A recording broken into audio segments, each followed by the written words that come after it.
Hi all, good day. I'm Thendral, aspiring to enter the field of technical writing. I'm really glad I chose to go with Henry Harvin to guide me as I step into this completely new arena. Through this message, I'd like to share with you my learnings and takeaways from the first two sessions of the technical writing course.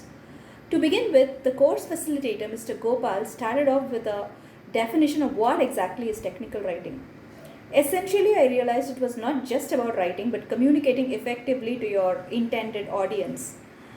We then moved on to discuss the various fields in which technical writers were employed and the application of technical writing in our everyday lives. Looks like you need technical writers to give clarity and information to consumers using a variety of products, right from a box of iodix to complete scientific, industrial, and engineering products. We then moved on to the actual documentation process and the document development life cycle.